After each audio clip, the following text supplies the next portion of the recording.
Selanjutnya pertanyaan dari Mas Anton Tri Prasetyo di Wonogiri. Saya mohon pencerahan Mbah Nun tentang keyakinan sebagian orang Jawa yang mendefinisikan kata wujud. Ada yang beranggapan atau mengartikan wujud itu artinya adalah ada. Tapi juga ada yang mengartikan wujud itu artinya adalah nampak. Jadi ada dan nampak gitu ya. Jadi ada dua makna pada kata wujud.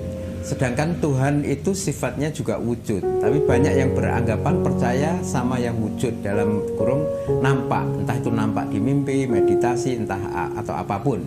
Nah, bagaimana menyikapi dan meluruskan pemahaman wujud itu sendiri kepada orang yang mungkin keliru memahami? Gini, saya bukan orang yang suka menuduh orang bengkok sehingga saya terus menjadi ustadz yang meluruskan, enggak juga gitu. Tapi ini saya kira ada sejumlah bias, ada sejumlah ketidaktepatan gitu ya.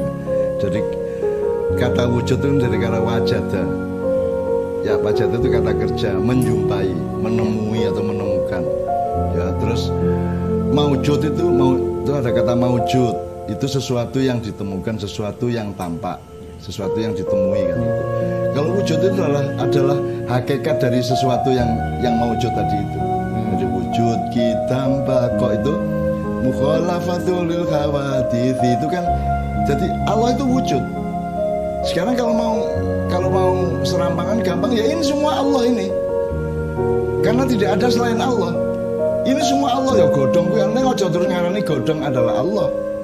Jadi sekarang ada yang namanya dijumpai atau menjumpai wujud tidak wujud itu sebenarnya kan ada yang dijumpai secara mata, oleh mata, ada dijumpai secara telinga, ada dijumpai secara sensor yang lain misalnya indra lima panca indera, ada yang dijumpai secara rohani, ada yang dijumpai secara bawah sadar, ada yang dijumpai secara sel, ada yang dijumpai secara atom, ada yang dijumpai secara saraf. Itu semua maujud, semua wujud semuanya. Nah, wujud yang kita kenal adalah wujud materi. Karena sekolah hanya mengajarkan materialisme dan kehidupan kebudayaan kita juga hanya mengajarkan materialisme. Akhirnya diseret kata wujud itu menjadi materialistik. Sing kasat moto, sing ketok moto, sing krungu kuping kan gitu. Ya. Kan akhirnya dipersempit seperti padahal yang namanya wujud itu kalau mau begitu asalkan kamu kuat loh ya, nanggung ya. Lah semua ini Allah. Karena tidak ada apapun kecuali Allah.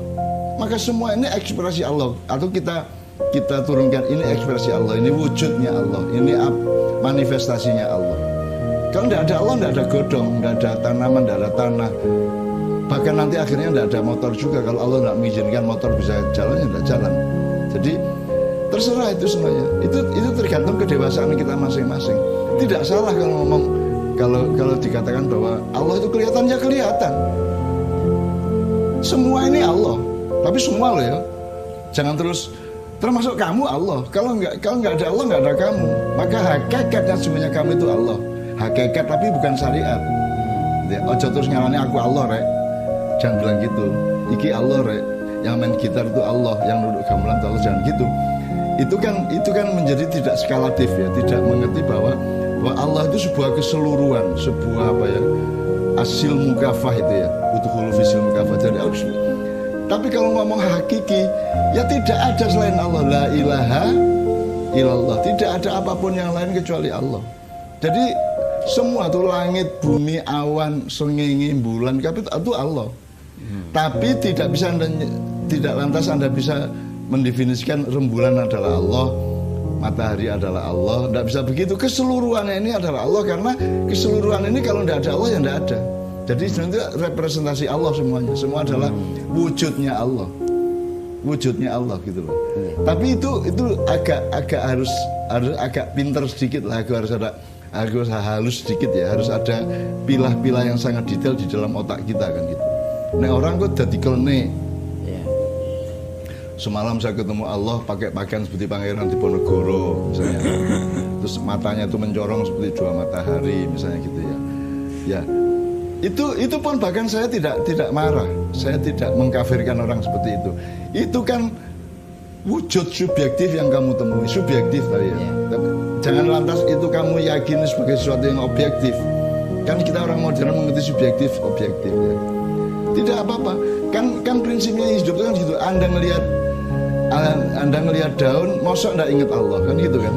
Anda ngelihat matahari, masa enggak ingat Allah? Anda ngelihat sahabat-sahabat Anda sama manusia, lihat binatang, lihat asu, lihat kambing, lihat lembu, masa enggak ingat Allah? Gitu kan? Jadi kan semua representasi Allah sebenarnya. Jadi bisa aja. Tetapi dengan catatan jangan lantas menyebut lembu adalah Allahku. Kan gitu kan? Karena itu sudah lain, skalanya berbeda. Skalanya dan sistem berpikirnya berbeda gitu. Tapi tidak ada apapun yang representan, yang tidak ada apapun yang mewujud, tidak ada apapun yang mewujud, dan tidak ada wujud apapun kecuali Allah. Kan gitu. Tetapi tetap tadi itu jangan sampai terus aku Allah rek. Coba wani karo aku, jangan gitu ya. Karena itu skalanya berbeda, sistem berpikirnya berbeda. Itu di dalam Islam itu kalau saya tidak salah ingat juga Allah sendiri menggambarkan bahwa Allah itu al-zahir tapi juga sekaligus al-batin gitu. Apakah ini juga berkaitan artinya dengan pemahaman seperti yang Mbah Nun sampaikan itu? Dohir itu kan dalam pengertian ini, dohir itu bukan ketok moto, bukan kasat mata, bukan ilmu katon. Dohir itu jelas. Nah sekarang jelas bagi apa? Kalau batin itu dohir itu hardware gitu ya, hardware ya. Jadi kan tetap aksesnya melalui apa? Pakai peralatan dan perangkat apa? Iya, pakai perangkat server piye, receiver piye. Aplikasinya apa dulu, pakai coding yang bagaimana, programmernya dulu mencetaknya kayak kan semua gampang kok dimengerti kok gitu. Jadi memang Allah itu al-zahir. Ya makanya tadi semua ini kalau bukan Allah siapa? Cuman tidak bisa menyimpulkan bahwa terus kita potong daun adalah Allah, tidak bisa. Keseluruhannya ini Allah. Kalau tidak Allah siapa? Tidak mungkin ada apapun kecuali ada Allah. Kan gitu kan cocok aja nih. Nah manusia harus punya disiplin untuk dinamis. Di antara ojo njur leren aku Allah rek. Jangan berhenti di situ, itu namanya statis. Nah salah satu sunatullah adalah dinamis. Tidak ada satu yang tidak menjadi dua kecuali Allah. Gitu kan? Kalau Allah tidak terikat oleh hukum apapun. Oke, terima kasih Mas Anton. Jadi itulah yang disampaikan Mbah Nun. Kita harus dinamis di antara dua cara berpikir kita. Orang Jawa itu sudah punya kalimat ngono ya ngono ning ojo. Ngono kan itu salah satu maknanya seperti itu. Memang saya tidak bisa nyanyi, tidak bisa bersuara, tidak bisa bergerak kalau tidak karena Allah.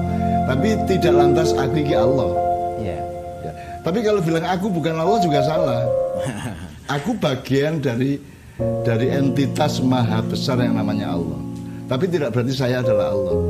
Jadi misalnya Ruji aja ngaku motor, Setang aja ngaku motor, gue yang setang, gitu kan.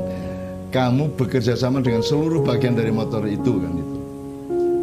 Bahkan motor juga jangan mengaku Allah motor itu, karena motor kan dari logam kan dari bumi.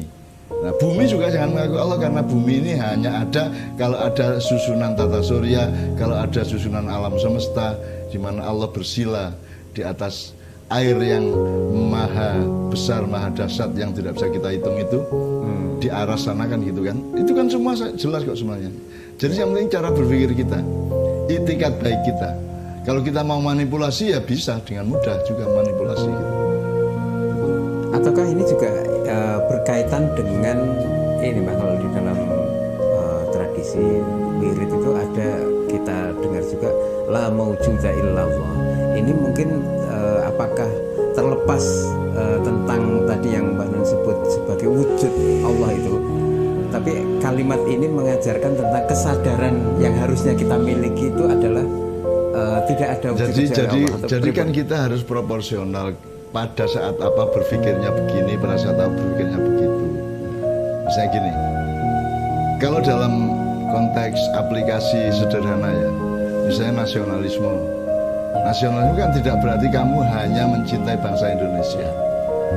Apa kamu ada orang kecelakaan motor, terus kamu tahu dia orang Vietnam, terus nggak kamu tolong gara-gara nasionalis Indonesia kan orang?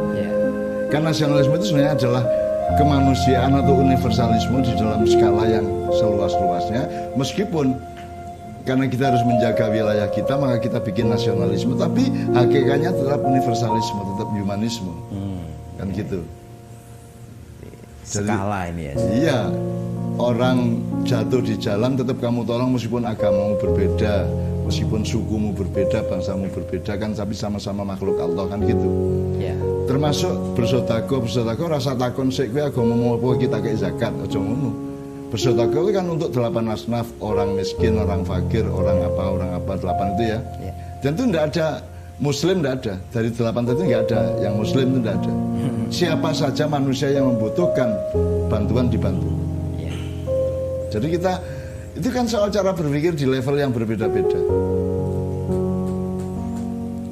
Artinya main pingpong jangan berpikir dan memakai mindset orang main volley, kan gitu kan. Yeah. Kalau Anda main volley ya jangan berpikir dan bertindak seperti orang main sepak bola, kan gampang semuanya kan.